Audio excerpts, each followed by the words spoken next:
Boa noite, a paz de Jesus, o amor de Maria. Estamos nessa noite especial de graça, tão importante para a nossa vida, para a nossa saúde, para a nossa saúde mental. Nós vamos viver uma noite toda especial da graça de Deus, né? E para isso, você que já está entrando nessa live, que já está chegando nesse momento tão bonito, tão oportuno, você é convidado aí, não é? A compartilhar essa live com os seus contatos no WhatsApp, no Facebook, no Instagram, no Twitter. Vai ser uma noite toda especial de partilha, uma noite toda especial da graça de Deus na nossa vida, né? Então, já quero acolher a cada um dos irmãos, das irmãs que estão aí entrando,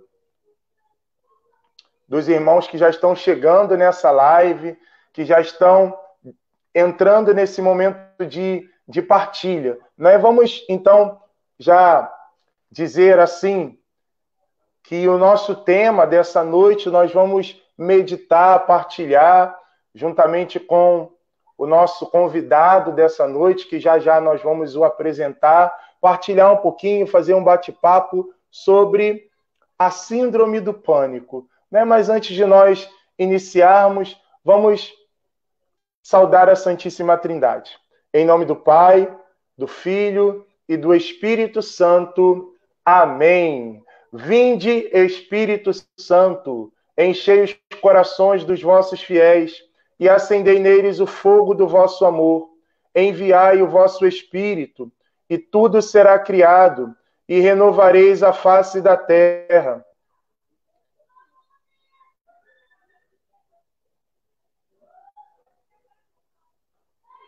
E renovareis a face da terra. Oremos. Ó Deus, que instruíste os corações dos vossos fiéis com a luz do Espírito Santo, fazei que apreciemos retamente todas as coisas, segundo o mesmo Espírito, e gozemos sempre da sua consolação, por Cristo, Senhor nosso. Amém. Quero acolher aqui o Silvano, Márcio, a Ana Cleide, minha irmã, né, está dizendo, não consigo compartilhar a live, mas aqui está disponível para compartilhar, não é? Então, os irmãos, na medida que forem aí entrando nessa live, você pode também deixar aí o seu comentário, escrever aí se você tem alguma dúvida, conforme nós formos discorrendo nessa partilha, não é, nessa noite. Quero aí saber de vocês, todos conseguem ouvir bem aquilo que eu estou falando? Está chegando bem para você? O som é muito importante, seu feedback nesse momento, não é?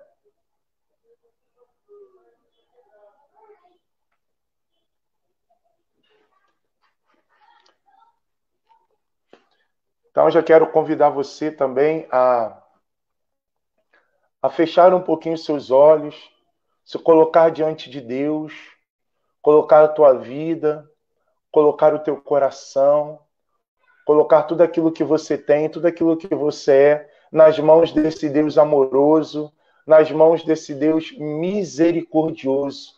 Convida o Senhor para ficar com você nessa noite. Convida o Senhor para ficar no seu coração. Convida o Senhor para ficar na sua vida. Diga, Senhor, fica comigo.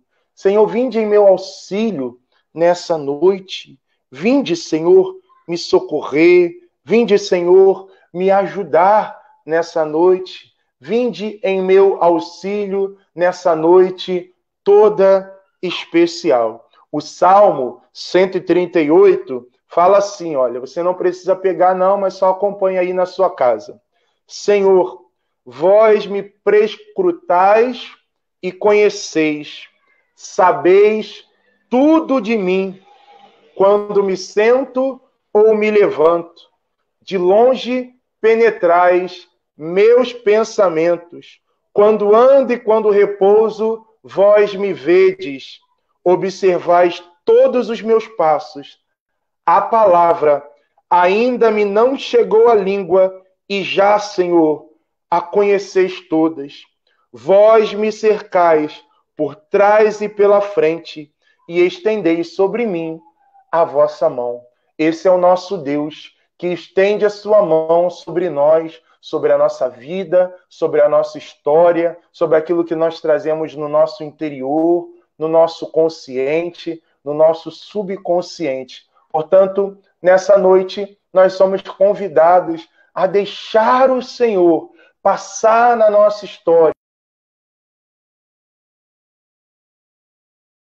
Eu convido você a dizer: Senhor, fica comigo. Senhor, me ajuda nessa noite. Me ajuda nessa noite de partilha. Me ajuda nesse momento de bate-papo, a aprender, Senhor, a me autoconhecer, a mergulhar nas profundezas do teu amor e do teu coração. Amém. Queremos aqui acolher os irmãos que estão chegando nessa live. Também quero acolher aqui o meu irmão, o Carlos Alexandre, né? Seja muito bem-vindo, Carlos Alexandre. Deus abençoe. Olá, Joelson, boa noite. Boa noite a toda a audiência católica que está participando dessa transmissão. Eu, primeiramente, quero agradecer pelo convite, que foi feito intermediado por uma amiga em comum, e eu espero que essa participação possa ser muito produtiva para todos nós, principalmente por conta desse assunto que é muito necessário, muito importante para nós nesse contexto de pandemia. É uma alegria enorme, Alexandre, Carlos Alexandre, ter a sua presença aqui nos auxiliando nesse projeto tão bonito, né, que é refletir, dialogar, partilhar sobre a síndrome do pânico, realidade essa que tem assolado tantas pessoas nesse período aí, sobretudo de pandemia. Queria, Carlos Alexandre, que você se apresentasse, da onde que você é, o que você faz na igreja, sua paróquia, onde você participa. Fique à vontade, a casa é sua, né? Sinta-se bem à vontade nesse momento de partilha. Perfeito. Então, como você já bem me apresentou, meu nome é Carlos Alexandre, eu sou psicólogo, né? Eu atuo na área clínica há mais de 7 anos. A minha formação é pela Universidade do Estado do Rio de Janeiro, a UERJ, e a minha formação foi em 2008. Eu sou casado, pai de família, pai de 3 filhos, e a igreja que eu participo, né, é a Paróquia Nossa Senhora do Desterro, que fica aqui em Campo Grande, e lá eu não tenho assim nenhuma atuação específica, nenhuma pastoral, mas eu vivo assim o meu apostolado, assim, principalmente na minha família, que é a célula mátre da igreja, né, que são as famílias, que nós precisamos estar juntos das nossas famílias, nossos filhos, principalmente, educando para o céu. Amém, coisa muito importante, essa família, né? A família é o berço de todas as vocações. Carlos Alexandre, nós temos aqui a participação do padre César Lino. Padre, sua bênção. O padre está dizendo assim: Deus abençoe. O padre, no ano passado, ele fez um trabalho muito bonito na paróquia dele, Carlos Alexandre, e demais irmãos, sobre o cuidado da vida, da saúde mental para os seus agentes de pastorais. Então, foi uma semana inteira de reflexão, de estudo com essa temática, não é? Então, o padre também aqui nos acompanha, nos prestigia nessa noite de partilha. Irmãos, então, como será a nossa dinâmica nessa noite, né? A gente vai abrir aqui também, se você quiser colocar alguma pergunta relativo ao tema, alguma dúvida. Lembramos que o tema dessa noite é a síndrome do pânico, né? Coisa que assola a população, talvez assole alguém que você conheça, alguém da tua comunidade, alguém da tua paróquia ou você mesmo. E talvez você ainda não saiba como lidar com esses conflitos todos, não é? Então, ao longo dessas lives, sempre às quartas e aos sábados, nós teremos um profissional, um psicólogo ou um médico, né, para estar aqui nos ajudando a nos entender um pouco melhor enquanto pessoa humana. Não é? Então, Carlos Alexandre, à vontade, né? A casa é sua, seja muito bem-vindo a esse momento de graça que nós vamos viver. Eu queria já perguntar a você, Carlos Alexandre, em relação ao autoconhecimento, do autoconhecimento, na perspectiva da vida da igreja, na vida cristã. Fala um pouquinho para a gente sobre isso. Claro, com certeza. Primeiramente, também saudar o sacerdote que está acompanhando conosco, né? Sua bênção, Padre, a mim e a todos nós que estamos participando, e falar um pouco, né, sobre esse autoconhecimento que faz parte da nossa vida cristã, e não apenas nessa nossa vida cristã, mas especialmente nesse contexto de pandemia. Principalmente vamos pensar, nós que somos católicos, a gente está falando de uma audiência católica, pensar quem nós somos, né? Já que a gente se identifica, a gente se coloca no mundo como católicos, né? Como pessoas que têm fé em Jesus Cristo, é importante que a gente saiba aquilo que nós somos e aquilo que nós não somos, a fé que professamos.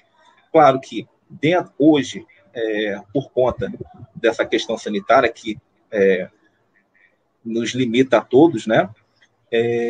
Temos uma dificuldade particular em viver essa espiritualidade de maneira presencial, onde todos estamos com as igrejas fechadas, ou assim, com uma atuação bastante restrita, e os sacramentos, que são uma das bases da nossa igreja, né, da igreja católica, são os sacramentos que o próprio Jesus Cristo deixou para a igreja. Nós não estamos tendo a oportunidade de viver esses sacramentos. E, por conta disso, muitos de nós podem ter um sentimento de desesperança, um sentimento assim de não saber como lidar com essa dificuldade, uma vez que nós sempre tivemos essa, né, somente nos momentos atuais, a gente sempre teve como é que eu posso dizer, o privilégio de viver Sim. com esses sacramentos à nossa disposição, de ir na missa, de comungar, de confessar, de viver a nossa espiritualidade de maneira plena. E hoje nós estamos tendo essa dificuldade. Mas, em que pese isso, é extremamente necessário que nós possamos nos reconhecer como católicos e lembrar da história da nossa Igreja Católica. A Igreja, ela nem sempre teve à nossa disposição os sacramentos. Tivemos os primeiros católicos, né? Depois de Jesus Cristo esteve conosco, eles não tinham sacramentos à sua disposição. Foi por muito esforço, muito sacrifício, por muita perseverança dos santos que fazem parte da história da nossa Igreja Católica, que nos propiciaram hoje esse momento de estar tendo o privilégio de viver os sacramentos. E hoje, por conta da pandemia, a gente não tem essa oportunidade. Então, a gente relembrar desse esforço, dessa força, dessa perseverança daqueles que não tinham essa facilidade, por assim dizer, de assistir à missa, com sacramentos e tudo mais, a gente lembrar que esse momento também é de provação. É uma provação que Deus nos coloca e confia que nós sejamos fiéis à sua igreja. Essa fidelidade que, num momento de desespero como esse, pode fazer com que muitos de nós percamos a fé. E isso é que é algo que a gente não pode permitir. Lógico, novamente, é uma situação extremamente delicada. Nós estamos tendo dificuldades em lidar com situações de limitações físicas, limitações assim, logísticas, a gente não está podendo se movimentar livremente, enfim. Mas nós não podemos nos desesperar. Nós devemos, sim, saber que nós somos católicos, que a história da igreja ela é repleta de pessoas, de santos, que deram as suas vidas para que nós hoje pudéssemos ter e manter a tradição da igreja, da transmissão dos valores que definem o que é o ser católico. E tendo essa certeza e essa confiança que define quem somos. Nós somos católicos, somos cristãos e confiamos na providência divina. Amém. Muito importante, Carlos Alexandre, isso que você coloca, é a nossa identidade, né? Reconhecer a nossa identidade cristã nesse ambiente, nesse turbilhão de coisas que nós estamos vivendo, é um desafio muito grande, porque ao mesmo tempo que a gente tem essa realidade de estar privado, né, dos sacramentos, a missa online, tudo isso é novo para todos nós. A gente nunca experimentou isso. Então, isso tem causado também, em muitas pessoas, uma estranheza, não é? Poxa, agora, ao mesmo tempo que uma estranheza, eu percebo que muitas pessoas, quando esse tempo passar, porque ele vai passar, vão valorizar melhor a Santa Missa, a Eucaristia, valorizar a presença da comunidade. Hoje a gente recluso acompanha pela TV, né? Graças a Deus que tem aí as mídias sociais, né, que apresentam isso para nós. Mas é diferente da gente estar ali tocando nos irmãos, estando junto, celebrando, vivendo a nossa experiência de fé. Foi tão bonito que no Corpus Christi, quinta-feira agora, o padre aqui da minha região passou com o Santíssimo na minha rua. Não é? E eu tive a oportunidade, né, e fiquei muito emocionado de ver Jesus indo ao encontro de tantas pessoas, né? E aonde o padre passava, o povo acenava, o povo rezava. Então a gente observa que a fé, ela nesse tempo, ela tem sustentado a vida de muitas pessoas. Essa fé em Deus, porque a gente percebe que há um povo também que se levanta em oração nas casas, não é? Hoje a gente não pode estar nos nossos grupos de oração, nas nossas igrejas, nas pastorais, nos movimentos, nas missas, mas a gente está acompanhando de casa e vivendo essa realidade que a fé faz a gente ter essa oportunidade de experienciar isso. Então, quando você fala que a gente precisa, de fato, se reconhecer como católico, é perceber que mesmo na provação, que é uma provação, essa pandemia, essa quarentena, nós estamos tendo ainda o acesso, ainda que por meios, por recursos online, por recursos visuais, acesso à palavra de Deus, acesso à Santa Missa, acesso a momentos de oração, de partilha, e isso é muito bonito, não é? É muito bonito de ver e perceber. Sim, sim. Inclusive, também aproveitando para acrescentar na sua fala, que esse momento de provação é também a oportunidade de um crescimento espiritual. Que, de novo, como nós temos essa dificuldade, essa limitação, é o momento de realmente nós termos essa fé provada. A fé em Jesus Cristo, a fé na igreja. E, uma vez que esse é o momento, como você bem colocou, são os meios de comunicação convencionais, os meios digitais, a gente está tendo a oportunidade de participar do santo sacrifício da missa. E, claro, não é o ideal, não é, mas nós ainda temos esse recurso. E esse recurso, até nesse contexto em que as famílias estão meio que limitadas, vamos colocar assim, a estar em casa, também é uma oportunidade desse reencontro das famílias. Do reencontro das famílias participando da missa, rezando o Santo Terço, fazendo meditações na Palavra de Deus. Isso é algo que muitos de nós, enquanto nós tínhamos essa facilidade de ter a presença física, né, nas igrejas, muitos de nós, infelizmente, não tínhamos a noção, a dimensão desse privilégio que nós estávamos tendo. E esse momento é um momento de reflexão, em que a gente pode, sim, buscar essa, como é que eu posso dizer,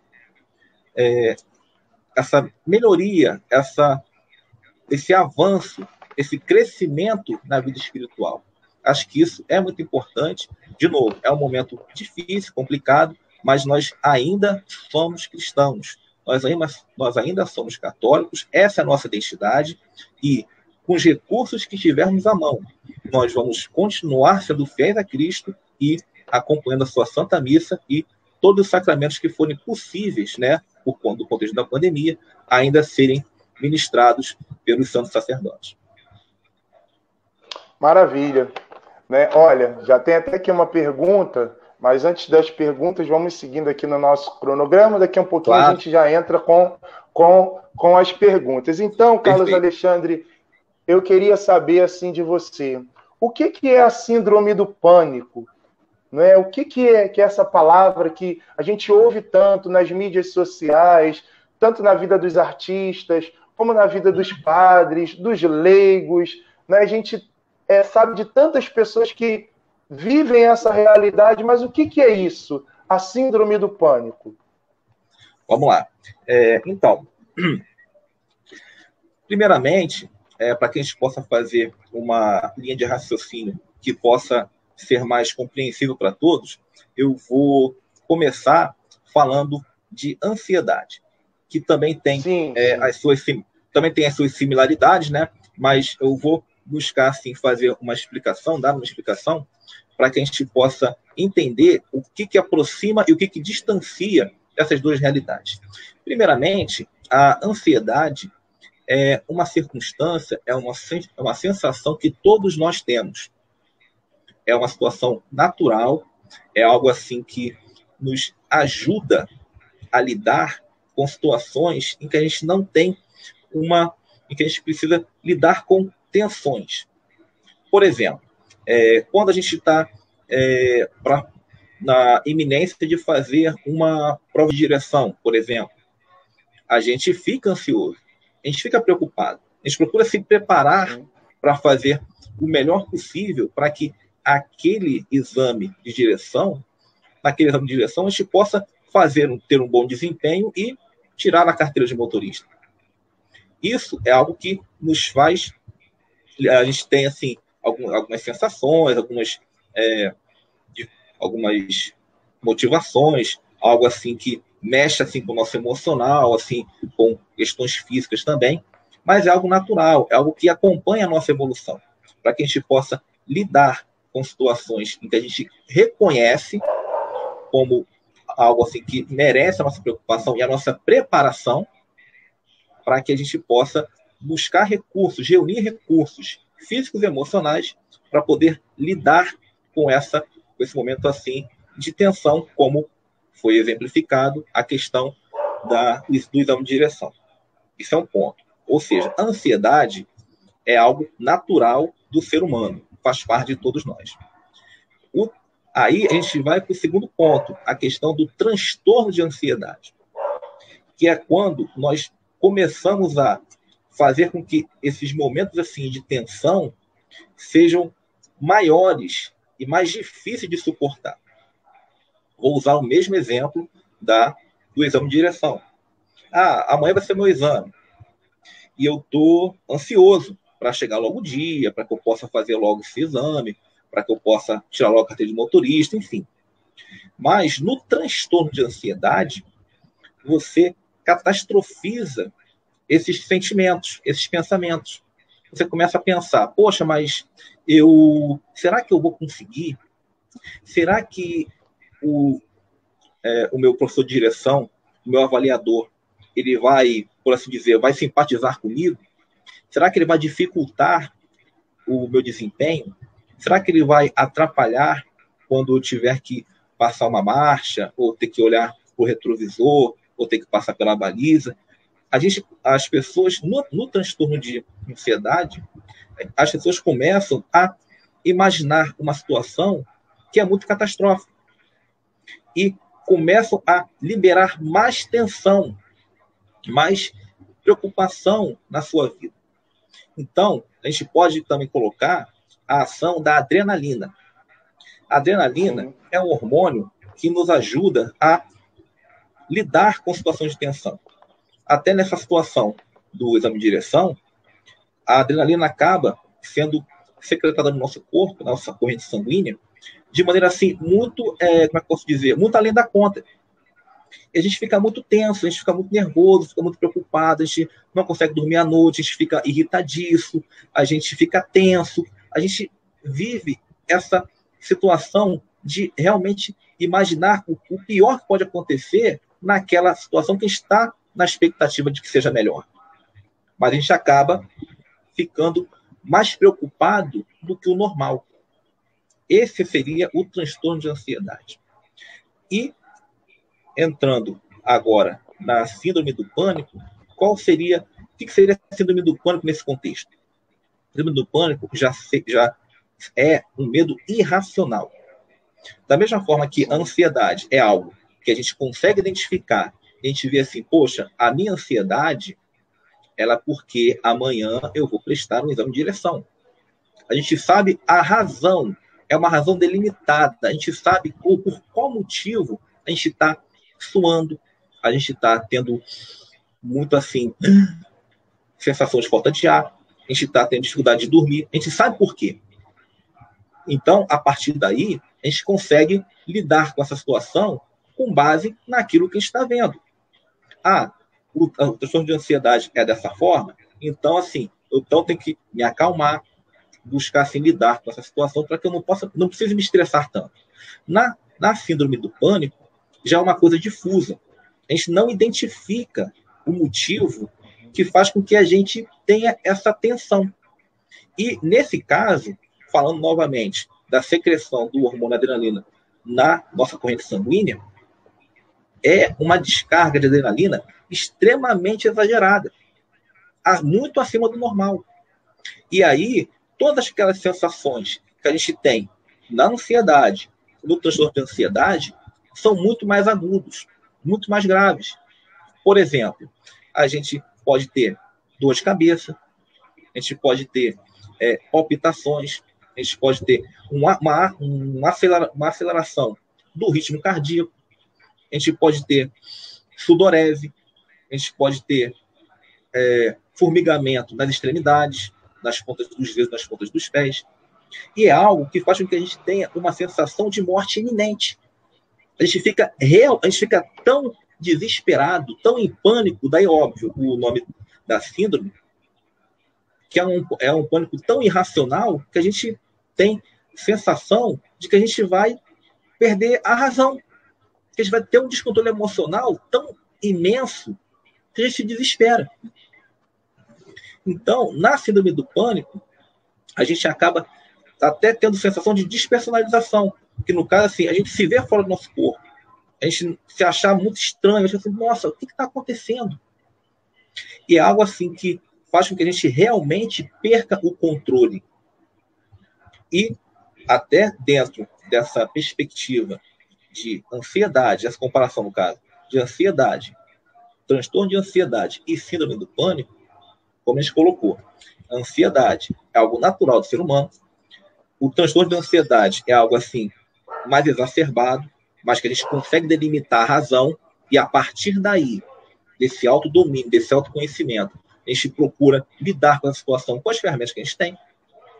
E a síndrome do pânico é algo irracional, é algo difuso, que a gente não consegue identificar a motivação. É algo assim que tem picos de pânico, que é algo assim que pode acontecer a qualquer momento, Mesmo pessoas que não têm histórico podem ser acometidos por essa síndrome do pânico. E nessas circunstâncias é importante a gente ter o máximo de informação possível para poder identificar e diferenciar o que é uma ansiedade comum, que faz parte da nossa vida, o que é um transtorno de ansiedade, que é algo assim que já começa a atrapalhar e fazer com que o nosso cotidiano se torne disfuncional, e a síndrome do pânico, que é um patamar assim bastante elevado de crise, de ansiedade, de despersonalização e de falta assim de critério para identificar o motivo daquelas sensações que são principalmente emocionais, mas que se colocam de maneira física no nosso corpo e que nos deixa e que nos deixam assim muito desesperados, muito assim sem controle, e que até nessa circunstância a gente acaba tendo aquilo que a gente chama de medo do medo. A gente tem uma reação mas tão desesperadora diante de uma situação que a gente não teve histórico anterior, que a gente não consegue identificar, a gente não sabe o motivo desse pânico, que a gente acaba identificando alguma razão que possa justificar, que não é óbvia, não é objetiva, não é clara, e a gente acaba se trazendo para nós mesmos, a gente acaba se isolando de fato. Por exemplo, vamos pensar uma situação dentro de um ônibus. Se a gente tem o hábito assim, de se deslocar para a nossa igreja, para o nosso trabalho, para a nossa faculdade, enfim. E a gente faz isso naturalmente, assim, é o que a gente normalmente faz. Mas, quando nessas ocasiões a gente tem essa síndrome do pânico, esse pânico assim, que não é racional, não é lógico, não é difuso, não é delimitado, a gente acaba associando que a razão de nós estarmos com aquele pânico exagerado é a situação de estar em um ônibus. E não é necessariamente esse o caso. E, por conta disso, a gente fica com um medo tão assim, imenso, tão assim, desproporcional, que a gente acaba fazendo essa associação que é irracional. Então é melhor não pegar mais ônibus. É melhor ir a pé. Ou nem ir. Talvez seja melhor ficar em casa. E esse é a dificuldade principal, aquilo que diferencia principalmente a síndrome do pânico dos outros transtornos de ansiedade, que é a gente realmente ter aquele momento assim de descarga de adrenalina tão imensa, tão exagerada, tão desproporcional, que a gente passa a ter medo de um novo episódio de crise de síndrome do pânico. E a partir daí, isso pode avançar para outros tipos mais graves de transtorno de ansiedade, como a própria depressão, como a agorafobia, que é a dificuldade, o medo de estar em lugares fechados ou lugares com muita aglomeração de pessoas, em que você não tem a possibilidade de sair com rapidez, dentre outros transtornos de ansiedade que podem fazer com que as pessoas tenham uma qualidade de vida muito debilitada, muito pior. Então, é importante que a gente possa também identificar e diferenciar ansiedade, transtorno de ansiedade e síndrome do pânico. Muito importante, Carlos, isso que você coloca, porque dá uma luz assim para a gente poder compreender que muitas realidades que acontecem na nossa vida, que a gente não conseguia identificar como ansiedade, como crise de ansiedade ou pânico, porque também com a ajuda do profissional, não é? Procurando psicólogo, que é esse caminho, que é essa via, vai ajudar um pouco, não é, a pessoa a entender e a saber lidar. Por isso a importância que você colocou do autoconhecimento. Né? A gente acompanha algumas pessoas que elas já conseguem identificar quando ela vai ter a crise, por conta dos sintomas que ela já começa a perceber. Né? Eu conheço algumas pessoas que elas sinalizam isso, né? Até na minha paróquia, tem pessoas que dizem assim, olha, eu não estou me sentindo bem, aí começa a dar formigação na mão, o palpitar do coração, e é tão importante as pessoas que estão também em volta ser esse canal de ajuda, não é? De apoio. Tem pessoas que quando chove, começa a trovejar, o tempo fecha, aí a crise de pânico ela aumenta de uma maneira assim exacerbada, justamente nisso que você está colocando. A pessoa parece que ela vai... Para a gente que não tem isso, é normal, mas para a pessoa que está tendo isso, parece que é 20 vezes mais o barulho, o susto, o medo da iminência de acontecer um acidente, de morrer. Então, um pavor muito grande. Né? Então, acho muito importante essa diferenciação que você traz aqui para nós. Né? Tem aqui, Carlos, olha, o padre César está falando assim: li um artigo que falava que na Europa muitos estão sofrendo com a síndrome da cabana, estão com medo de sair de casa. Podemos classificar como uma síndrome do pânico? Como reconhecer que alguém está com isso? Bom, vamos lá. Eu, particularmente, assim, não conheço essa síndrome da cabana. Eu imagino que deva ser mais um dos subtipos de transtorno de ansiedade, principalmente por conta dessa situação de isolamento que a gente está submetido. Mas, dentro dessa perspectiva, é importante a gente avaliar como que a própria pessoa lida com essa questão.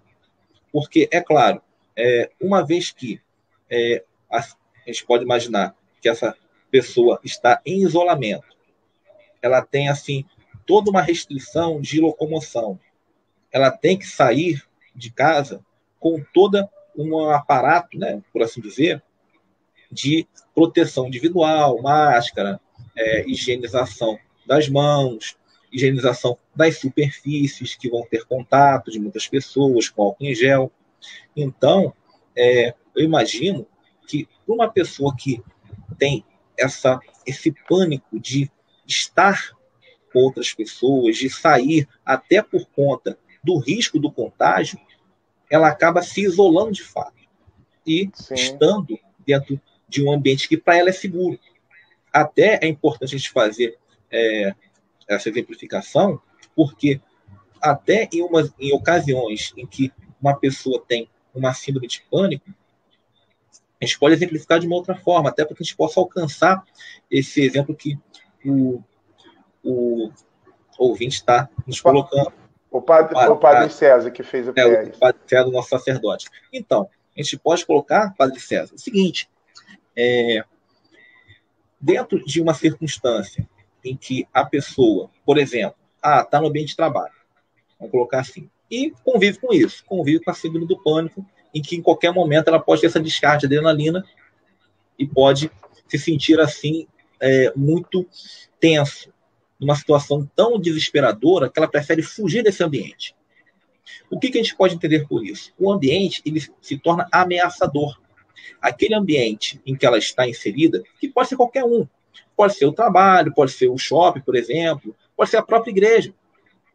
Lógico. Sim. Lógico, dentro de uma perspectiva. Lógico que a igreja é um lugar que a gente vai encontrar a nossa Jesus Cristo, mas claro que dentro dessa perspectiva em que há uma descarga de adrenalina difusa e que a pessoa não sabe quando vai acontecer, ela vai buscar, nesses momentos de tensão, um ambiente que seja seguro.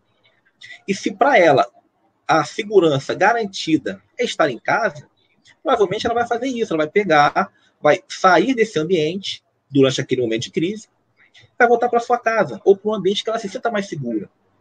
E até nesse contexto é importante que a gente também possa falar para quaisquer pessoas que tenham experimentado esse tipo de sintoma, ou conheçam pessoas que experimentam esses sintomas, que a gente possa também dar a elas uma palavra de conforto.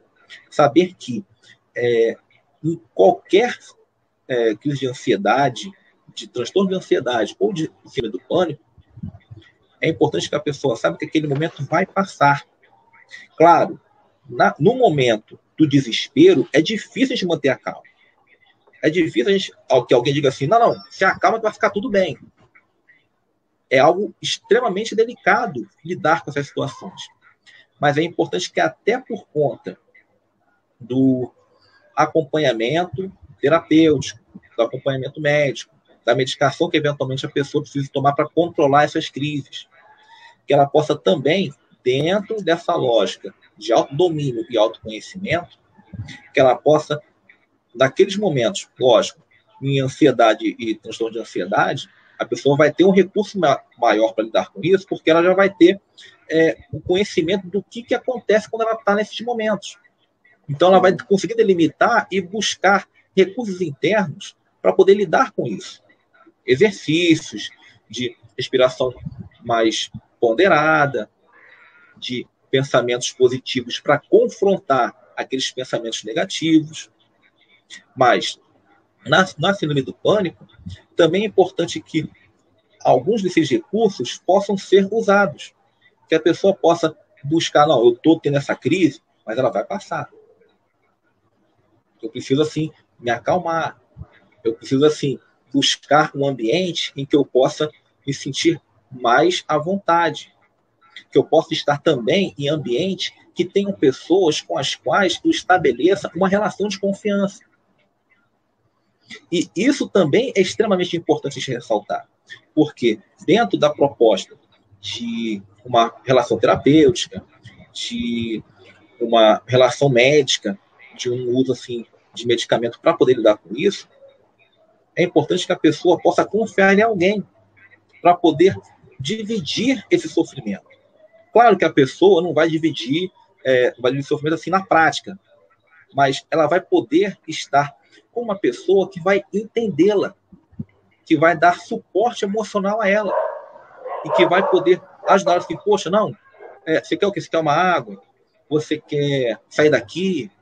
Você quer falar sobre alguma coisa que te deixe mais tranquilo? Tudo isso todos esses recursos são extremamente necessários para que a pessoa não se sinta só, para que a pessoa saiba que... Pode falar.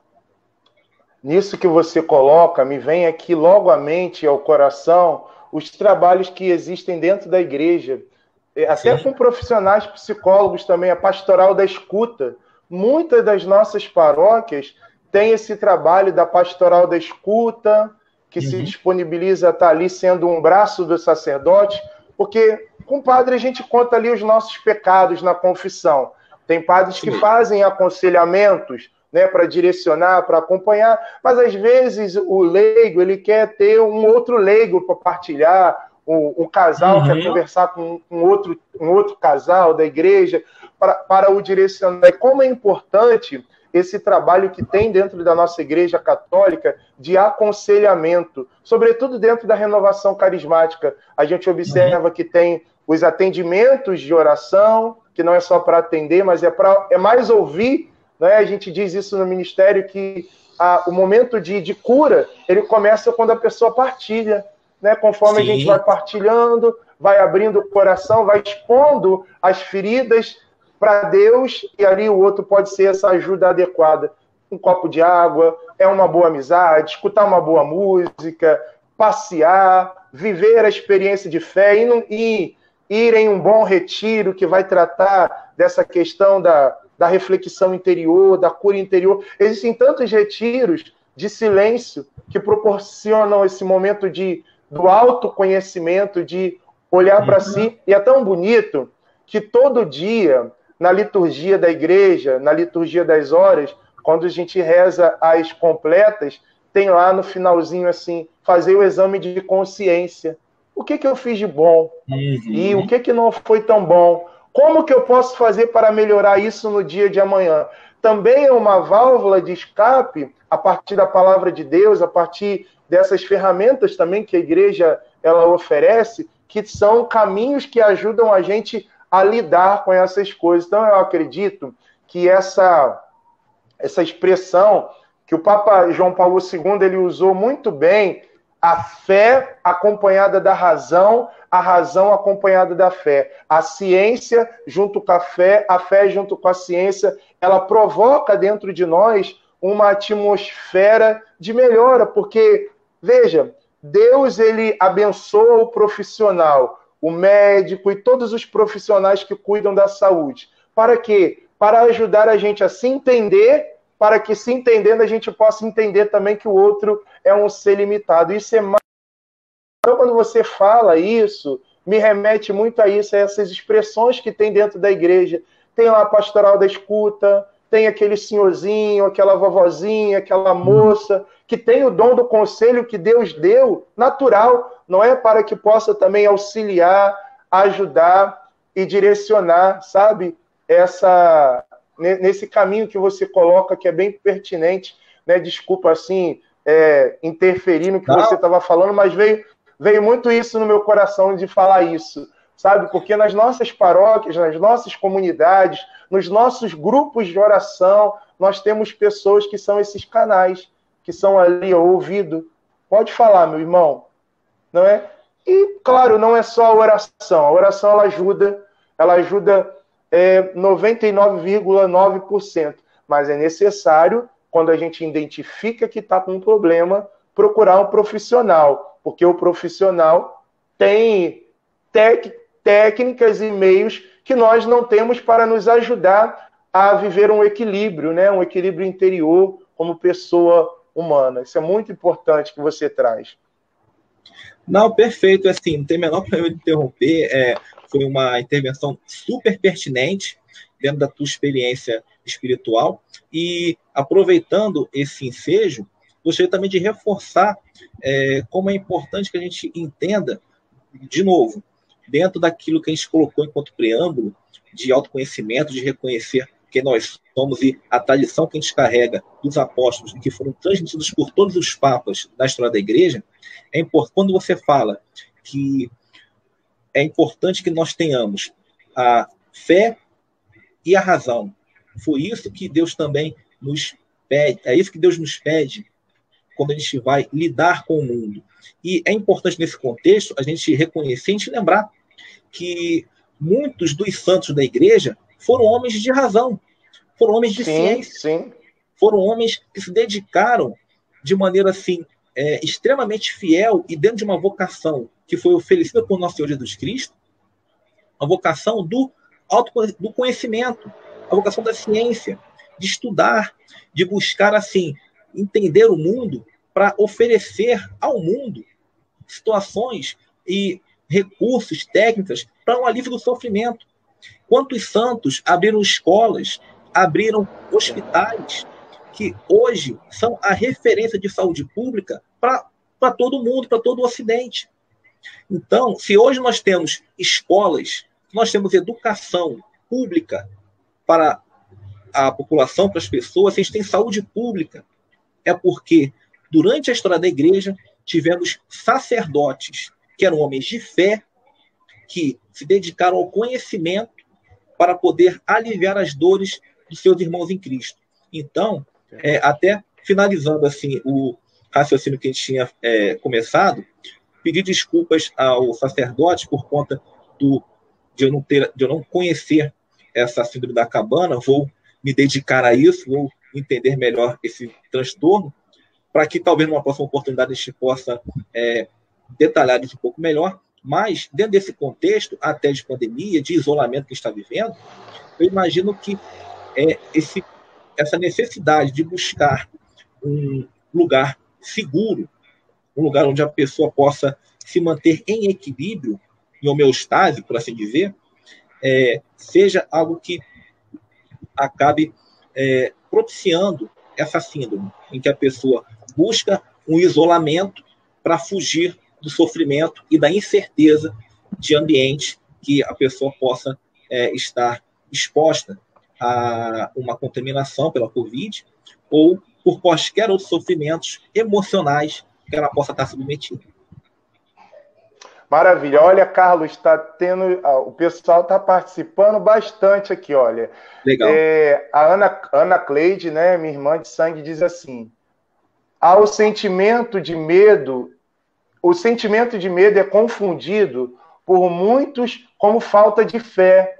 Não devemos desesperar, mas o medo faz parte do ser humano, principalmente no momento como esse, né? A gente vai ter uma live que vai falar sobre isso, sobre as emoções básicas da sobrevivência humana, mas isso é uma grande verdade, né? Também tem aqui, olha, ela fala assim: minha mãe está com esse sentimento, falo para ela pedir força a Deus para libertar desse medo.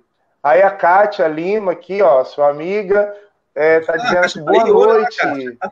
Tá aqui, ó. Tá falando, tô gostando muito, tio Carlos. Tá gostando muito.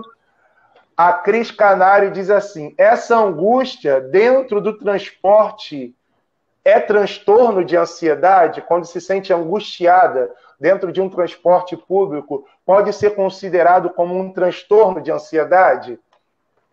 Então, desculpa, quem fez a pergunta? Cris Canário. Cris Canário. Então, Cris Canário, boa noite.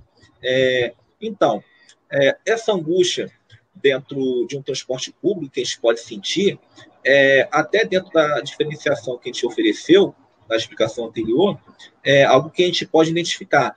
Se essa angústia for uma situação, for uma sensação que você consiga identificar a razão, talvez assim, uma preocupação no trabalho, com a família, até pela questão assim do risco da contaminação, por conta assim, que muitas pessoas estão em casa, mas muitos de nós não têm a oportunidade de simplesmente estar em casa, precisam sair para conseguir o pão, conseguir trabalhar, fazer assim, cumprir com as suas obrigações, lógico, respeitando todas as recomendações médicas, é algo assim que é importante a gente investigar.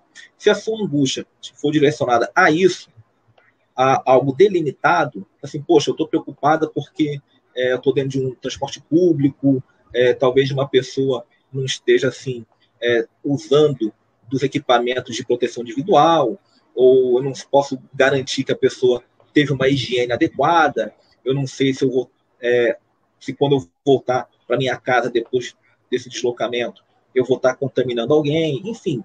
Se essa angústia for nesse sentido, é importante que você possa delimitá-la, reconhecer que, uma vez que você está buscando o melhor recurso que você pode fazer, que você pode cumprir, você pode fazer, no caso, o melhor recurso que você pode fazer para evitar o contágio, evitar essa angústia, você está fazendo, então você está fazendo a sua parte. Nós, óbvio, que uma vez que a gente vive em sociedade, não basta apenas que nós façamos a nossa parte. Mas é importante que você tenha essa certeza que a sua parte você está fazendo. Até para que você não se sinta, digamos, que você não tenha um sentimento de culpa. Se eventualmente você estiver no transporte público e você não tiver nenhuma garantia de que as outras pessoas estão fazendo a sua parte, mas você está. E lógico, de novo, se essa sensação de angústia ela for persistente, se ela avançar e, por assim dizer, ela atrapalhar a sua vida em outros aspectos das suas relações, aí é importante que você possa fazer uma investigação, você procure uma ajuda profissional, principalmente se for esse o caso, se essa angústia não for apenas delimitada ao transporte público, mas ela acaba, assim, por assim dizer, contaminando outros ambientes e outras funções da sua vida. Também nós temos aqui, Carlos, olha,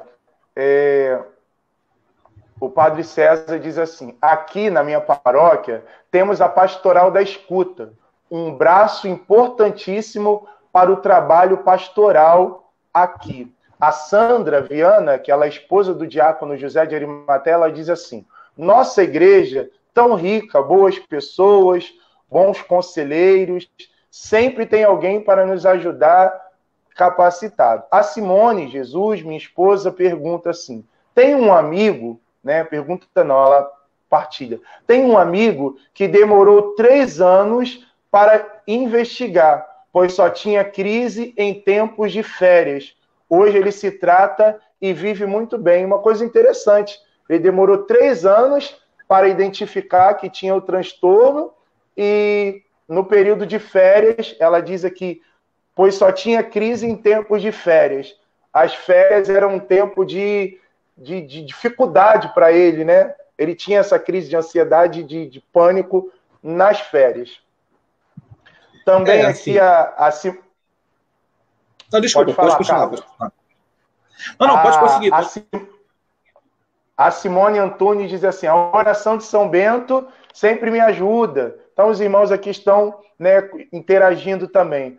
Passamos cada um a fazer nossa parte e quando o irmão precisa, que sejamos instrumentos. Né? Então os irmãos aqui estão colaborando, não são perguntas, são acrescentando ao conhecimento.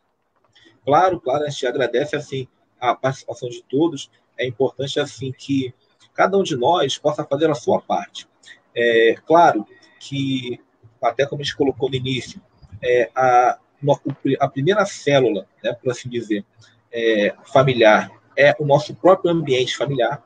onde a gente vai buscar os recursos para poder santificar o nosso núcleo familiar através das relações que a gente, os valores cristãos que nos são tão caros, mas dentro, lógico que esse amor em família, ele precisa expandir, ele precisa ir Sim. além do próprio núcleo familiar. E tendo a oportunidade, até nas pastorais, na igreja, no seu ambiente de trabalho, em quaisquer ambiente em que você tiver a oportunidade de estender a mão para quem precisa, é sempre útil, agrada muito a Deus, porque Ele, Jesus Cristo, nosso Senhor, Ele também coloca isso em tantas palavras, em tantas passagens da Sagrada Escritura, que a gente possa cuidar de nós, que nós possamos cuidar dos nossos, que a gente possa olhar o irmão como a representação do próprio Jesus. E a partir daí, a gente ajudá-lo, a gente oferecer a ele aquilo que a gente ofereceria para Deus, que é o melhor de nós.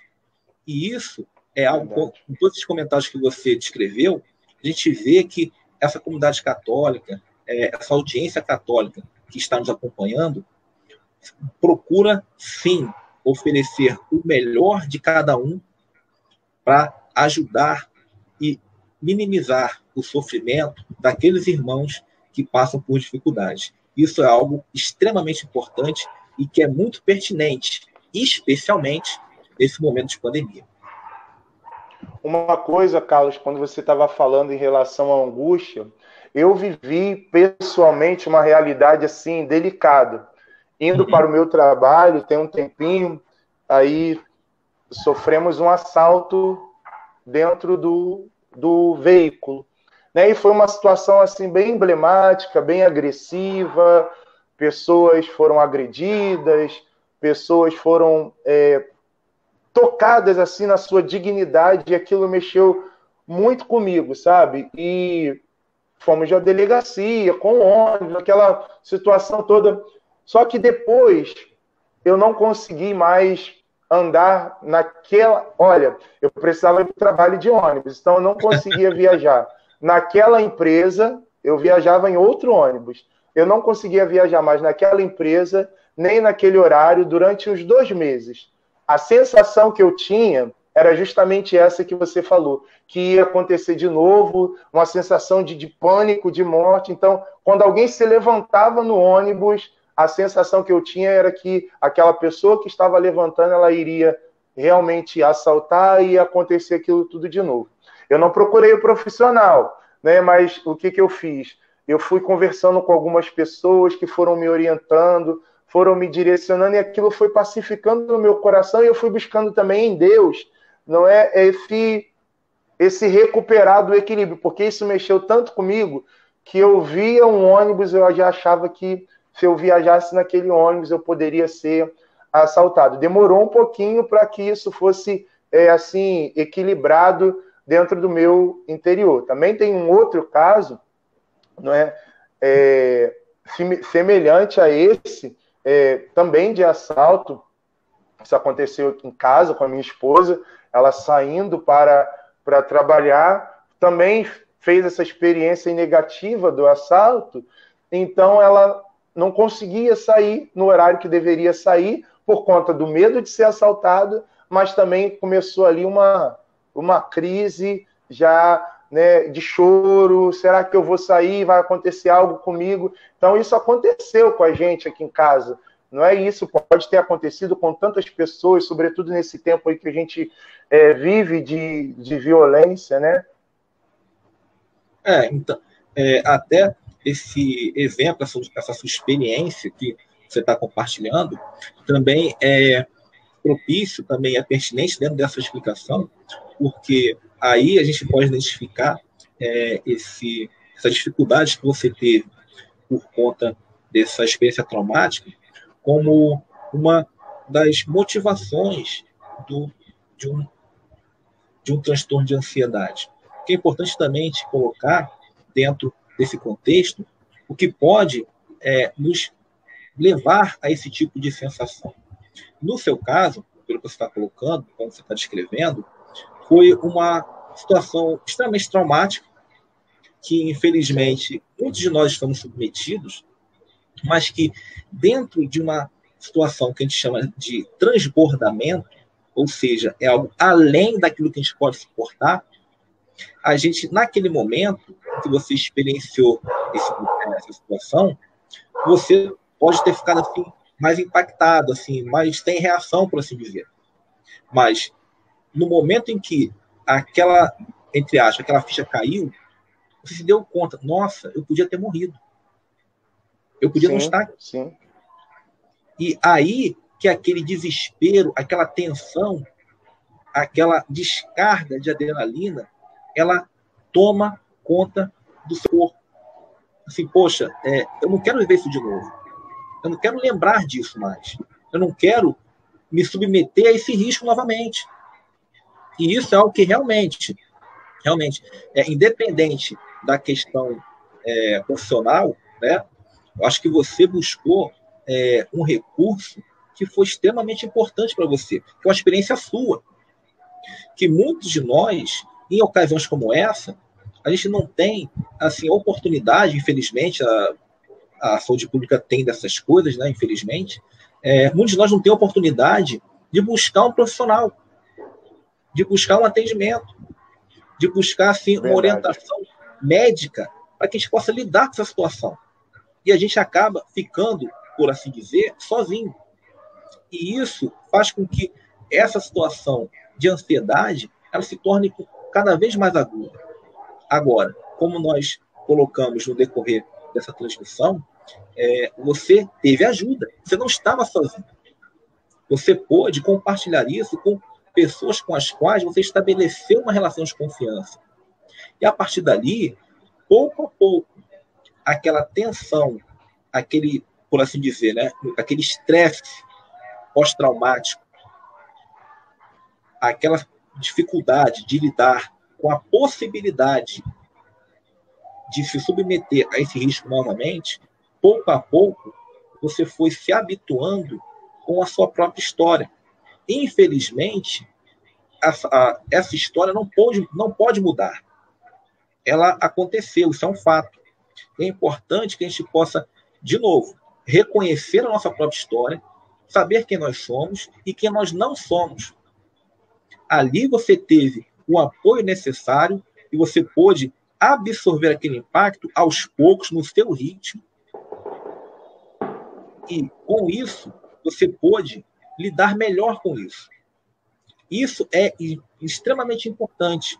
Lógico, a gente sempre orienta em situações em que você não consegue suportar aquelas sensações que geram ansiedade, é importante que você busque uma orientação profissional. Agora, uma vez que muitos de nós não temos essa oportunidade, a gente procura lidar com isso com as ferramentas que a gente tem. E você pode usar essas ferramentas de maneira exemplar, que funcionaram para você. Para outras pessoas, eventualmente, elas poderiam ter assim um outro recurso, um outro tipo de atendimento, outro tipo assim de ajuda, mas para você isso funcionou. Isso é ótimo. É ótimo que a gente possa perceber que nós não estamos sozinhos. A gente sempre pode contar com alguém que vai nos apoiar, nos ajudar e que a gente possa perceber que no entorno que a gente forma na história da nossa vida, nas amizades, nos contatos profissionais, nos contatos pessoais da nossa família, a gente possa se apoiar e buscar a ajuda que a gente precisa para seguir em frente. Amém. A Janete Louredo está dizendo assim, Carlos, meu irmão tem problema psiquiátrico e há 1 ano teve uma crise, está tomando os remédios, mas parece que o cérebro dele parou no ano passado, quando aconteceu a crise. Procurei ajuda psicológica, mas a psicóloga não nos ajudou. Falou que ele não tinha necessidade. Então, ela aqui também está partilhando uma realidade, né, dela. Você quer comentar alguma coisa, Carlos, sobre essa colocação? Então, é uma pena, a gente lamenta, né? Desculpa, qual é o nome da ouvinte? Janete Louredo. Janete Louredo, é isso? Isso. Tá? Então, Janete, boa noite. Assim, eu presto assim a minha solidariedade assim com relação a essa experiência que você viveu, uma situação muito delicada, uma situação muito difícil. Eu, enquanto psicólogo, assim, eu não me sinto confortável de falar sobre a atuação da profissional que lhe atendeu, mas é importante que você também possa trazer essa comunicação, esse testemunho, por assim dizer, para que a gente possa sempre buscar o melhor atendimento possível. Infelizmente, na sua experiência, você teve essa, como é que eu posso dizer, essa decepção, né? Mas é importante que sempre se busque o melhor profissional possível. Se, infelizmente, a profissional psicóloga não pôde oferecer para você o atendimento que você julgava necessário, você pode buscar outro. Você pode buscar Sim. como a gente fala, assim, por assim dizer, uma segunda opinião. Também é importante, porque a sua experiência, ela diz muito, porque você observou esse processo. Você acompanhou o seu irmão, você entendeu que ele precisava de uma orientação mais específica, de um atendimento mais particular. E, uma vez que não houve, digamos assim, essa liga, né, entre profissional e paciente, que acontece, até às vezes a gente tem contatos médicos, né, relações profissionais, que às vezes a gente não tem assim uma percepção de que aquele profissional vai oferecer a ajuda que a gente precisa, e tudo bem, a gente procura uma segunda opinião, a gente procura um outro profissional que possa nos ajudar. Lógico, não na circunstância de que ele atenda às nossas expectativas, mas que ele possa oferecer um trabalho profissional realmente profissional. Então, assim, novamente, eu lamento assim pela sua experiência e eu torço que você possa ter a oportunidade de encontrar outros profissionais médicos, independente se seja psicólogo ou não. Eu tenho certeza que muitos profissionais que você teve contato, eles puderam assim oferecer para você e para o seu irmão o melhor atendimento possível. Carlos, o padre diz assim, ó, o nosso bispo, Dom Gilson, bispo da nossa diocese, falou para o clero, numa reunião online, que quando essa pandemia passar, nós vamos receber um povo doente nas nossas paróquias, síndromes, fobias, paranoias e etc. Eu, padre, pergunto assim, como está preparado para ajudar esses irmãos que virão até nós? Como está preparados? Porque é verdade, né? Como que a gente pode estar preparado para acolher essa demanda de povo que vai chegar, ferido, machucado, apavorado, sobretudo nesse tempo, Carlos, que eu particularmente tenho falado muito isso. O povo cristão, seja ele católico, seja ele de cunho evangélico, é um povo de fé, de alegria e de esperança. A gente observa muito isso no cristianismo, mas também a gente observa essa palavra que eu tenho usado e falado com algumas pessoas, um terrorismo psicológico de informações, que às vezes nem verdadeiras são. Olha, se você for naquele hospital ali, XYZ, você vai ser contaminado com a Covid. Então, tem gente que está com dor no peito, com a pressão alta, e não vai no hospital tomar medicação, verificar a pressão, porque ele está com pavor de ir ao hospital e se contaminar por conta das informações que vão chegando. É um pouco dentro disso que o padre aqui também coloca. Como é que a gente vai lidar? O que a gente faz? Como faz para lidar com essa realidade, com essa demanda que vai chegar nas nossas comunidades, paróquias, pastorais, grupos, movimentos? Bom, vamos lá. Então, boa noite, sacerdote, novamente. Para começar, é importante que a gente possa reconhecer os nossos limites e possibilidades. Dentro do ambiente religioso, a gente vai oferecer aquilo que nós podemos oferecer. que é o acolhimento, que é a palavra de Deus, que é, assim, a partilha, que é buscar oferecer o máximo de apoio dentro da questão espiritual, que, obviamente, é algo extremamente necessário, principalmente nesse momento, em que, como a gente colocou, nós estamos limitados a ficar em casa e não estamos podendo participar presencialmente do sacrifício da missa. Então, uma vez que todo esse contexto de pandemia terminar, é verdade, é algo assim que se avalia, que se estuda, que é algo assim quase inevitável. Vamos receber nas igrejas, de quaisquer congregações, qualquer profissão de fé, muitas pessoas que têm uma religiosidade, quando elas tiverem a oportunidade de voltar à sua atividade religiosa normal, elas vão ter muitas dificuldades de lidar com certas situações que foram privadas de serem cuidadas por conta da pandemia. E quando você fala de terrorismo psicológico, dentro desse ambiente assim de guerra de informação, o que funciona, o que não funciona, o que é bom, o que é ruim, tudo isso, até dentro daquilo que a gente está colocando, lógico, não apenas dentro do contexto da síndrome do pânico, mas diante de todas as outras doenças correlatas e comorbidades que podem ocorrer por conta dessa necessidade de ficar em casa e desse medo de sair, desse medo que acaba sendo também, óbvio, ele é racional, a gente entende que há uma situação emergencial, a gente não pode simplesmente sair à vontade, abraçar, pegar na mão, a gente entende isso. Mas é importante que, em situações limite, as pessoas possam buscar o cuidado da própria saúde, até, lógico, com o máximo de proteção possível. E dentro desse, quando você menciona, muitos hospitais, muitas pessoas estão até com sintomas de pânico, presas em casa, e evitam, naquela situação assim de palpitação, de falta de ar, de formigamento, a pessoa ela tem a necessidade de um atendimento médico, de urgência.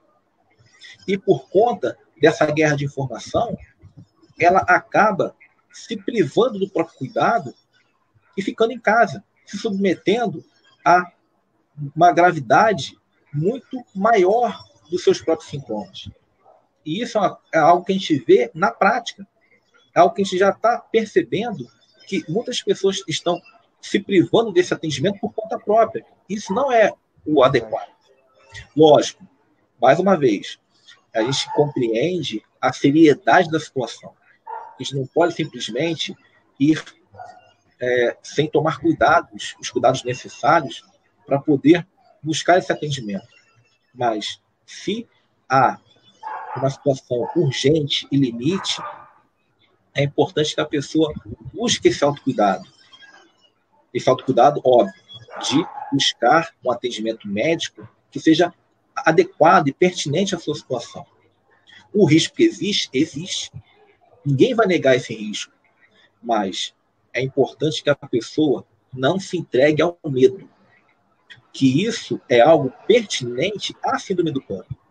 As pessoas, elas têm aqueles sintomas próprios da síndrome do pânico, que elas acabam se isolando pelo medo irracional de vivenciar aquela experiência novamente. E isso é uma coisa que a gente só consegue lidar pela experiência, pela repetição. O que eu quero dizer com isso? Olha, se eu sei que o risco existe, eu preciso minimizar esse risco. E como a gente faz? A gente já tem essas diretrizes de cuidados para evitar o contágio. Mas, se for algo necessário para a preservação da vida, é importante que a pessoa busque esse cuidado no hospital, na unidade de atendimento, no postinho, onde for, para que ela possa preservar a própria vida, que é disso que a gente está falando, é disso que a gente está, isso que a gente está levantando, isso que é levantado, que é defendido, obviamente, é algo digno de ser defendido, mas os doentes de Covid não são os únicos doentes. Existem vários outros. E, de novo, é importante que a gente possa não vencer o medo com uma coragem irracional e irresponsável, mas que a gente possa, sim, buscar lidar com essa situação. A gente lida com a realidade conforme ela se apresenta. E hoje é uma realidade muito dura.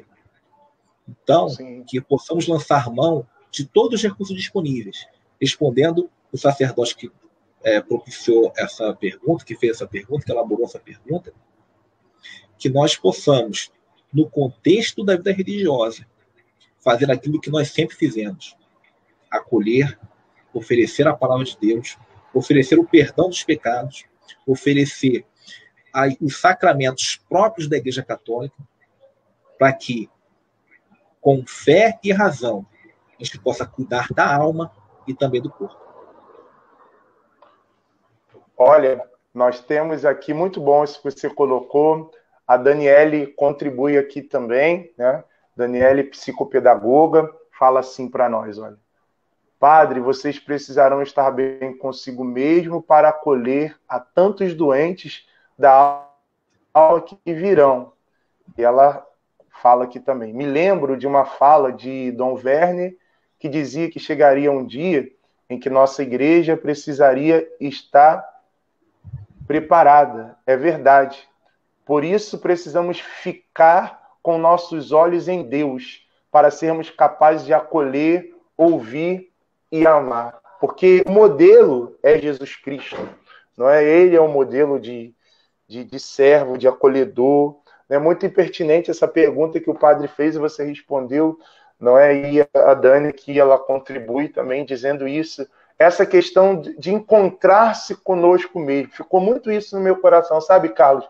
De ter esse autoconhecimento, encontrar-se conosco, saber quem nós somos para ajudar o outro na realidade que ele tanto precisa e necessita. Nós já estamos quase chegando aí ao final da nossa live, que está tão boa. Partilha, os irmãos. Os irmãos estão dizendo assim, olha: confiança ajuda muito, muito rica essa palestra. Obrigado, Deus, obrigado vocês, obrigado, Carlos.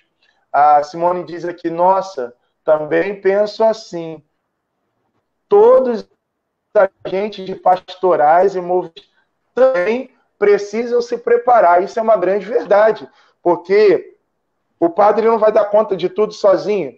Os braços do sacerdote são as pastorais, os movimentos, os grupos, o povo que participa para fazer essa empreitada. O pároco da minha paróquia, ele fez uma reunião outro dia após a missa, né, online, e aí chamou algumas pessoas e falou: olha, nós temos que nos preparar para que quando tudo voltar, a gente faça uma festa, acolha bem o povo, porque vai vir um povo muito ferido, muito cansado. E aí eu já não gosto disso, né? Para dizer o contrário. Eu falei: opa, que coisa boa, né? Porque é um tempo mesmo de nós fazermos isso. Tem uma frase lá no santuário da Basílica de Nossa Senhora Aparecida, que está bem grande lá no hall, na varanda, assim: acolher também é amar. E uma boa acolhida, ela cura o coração, cura um coração que está com pânico, cura um coração que está ansioso. Quando você percebe que tem uma comunidade que não julga pelas aparências, mas compreende aquilo que você é, a sua forma de ser, isso é muito importante. E o padre ainda diz assim aqui, ó: que partilha maravilhosa, né? Então, que partilha frutuosa. Carlos, você tem mais alguma coisa para trazer para nós, que você preparou, que você quer colocar, quer partilhar? Ah, sim, claro. Até dentro do contexto da síndrome do pânico, eu queria, assim, compartilhar formas, assim, de lidar com essa síndrome, para quem sofre dela e para pessoas que conhecem outras pessoas que eventualmente possam estar sofrendo desses sintomas, maneiras, assim, de lidar com isso, principalmente no contexto da pandemia. Sim. Como a gente falou de descarga de adrenalina em situações em que a gente identifica um perigo iminente, né? Nós também podemos falar da serotonina, que é um outro hormônio que regula o humor, regula o ritmo cardíaco, regula também o sono, e é algo assim que a gente buscar enquanto recursos para lidar com os sintomas da síndrome do pânico, é importante que a gente possa também buscar formas de aumentar a descarga, por assim dizer, a secreção de serotonina no nosso corpo, que, por assim dizer, ela vai buscar um equilíbrio com a ação da adrenalina, que é um hormônio que nos coloca sempre em alerta. E a serotonina regula esse alerta. Então, como que a gente busca, então, essa serotonina? Onde compra? Onde compra? O que a gente faz? Principalmente, existem alimentos ricos em triptofano, que é uma substância que ajuda na secreção e na produção da serotonina no nosso corpo, que é principalmente banana, abacaxi, tomate, alimentos no caso, derivados do leite, carnes magras, entre outros alimentos que propiciam a produção da serotonina no nosso corpo. Também é importante a gente buscar um exercício físico que também estimula essa produção. Lógico que hoje a gente não tem essa liberdade para fazer assim grande exercício e tudo mais, mas uma caminhada é importante, você buscar fazer alguns exercícios dentro da sua própria casa que te livrem do sedentarismo, que isso também é um sintoma, por assim dizer, desses tempos de pandemia, em que muitas pessoas estão em casa e não têm oportunidade assim de fazer exercício. Lógico, não precisa necessariamente ir para uma academia para isso, mas o fato é que a maioria de nós está confinado em casa. E exercício em casa não é uma coisa muito habitual. Então, é importante que a gente busque, de novo, esse exercício físico para que a gente saia do sedentarismo, que a gente procure se alimentar bem, dormir bem, isso até dentro assim, desses alimentos que eu coloquei, ajuda a regular o sono também, ajuda a pessoa a dormir melhor, e o exercício físico também vai ser de extrema importância para lidar com esses sintomas. E quando a gente tem a oportunidade de se movimentar, de se alimentar bem, de estar com pessoas que nos oferecem uma ajuda, um apoio, que a gente sabe que a gente não está sozinho, a gente consegue lidar melhor com essas dificuldades, que são dificuldades próprias do nosso tempo, e infelizmente a gente está lidando com essa situação, mas, como a gente colocou, até para que a gente possa finalizar essa orientação, essa partilha com relação à síndrome do pânico, é importante que a gente possa, para lidar com isso, reconhecer de novo que nós não estamos sozinhos, nós temos sim que buscar pessoas que nos ajudem. Se tivermos alguma situação assim, de desespero, que possa, até por conta desse confinamento que a gente está submetido, a gente possa sim buscar orientação profissional. Isso é extremamente recomendado, claro, dentro de uma responsabilidade. Muitas pessoas, até como você colocou, quando tudo isso terminar, muitas pessoas vão viver ansiedades e angústias que, eventualmente, fazem parte do próprio contexto, de saber como que vai voltar, se vai voltar com alguma restrição, se ainda é necessário uma preocupação. Isso faz parte. E, naturalmente, isso vai se dissipando com o tempo. Através de uma sensação de segurança, de confiança, a pessoa vai lidar com essas sensações de ansiedade de uma forma melhor, de uma forma mais racional e mais equilibrada. Mas, Se a pessoa tiver pensamentos obsessivos, em que ela pensa muito na situação do risco que pode não acontecer, no futuro imaginário, num futuro que não vai se concretizar e está sendo repetido no seu próprio imaginário. Ou uma situação limite, em que ela nunca vivenciou, de pânico, de desespero, e de sensação de despersonalização, e sensação assim de morte a qualquer momento, que essa pessoa também busque não apenas o apoio do seu entorno, mas um apoio profissional, para que ela também possa cuidar de si, para que, dentro do contexto que os nossos participantes colocaram muito bem, que a gente possa cuidar de nós mesmos, para que a gente possa cuidar do outro. Porque muitos também vão precisar dessa ajuda. E nós estamos submetidos também a esses riscos. Se a gente puder cuidar de nós mesmos, a gente vai também oferecer ao outro o nosso cuidado.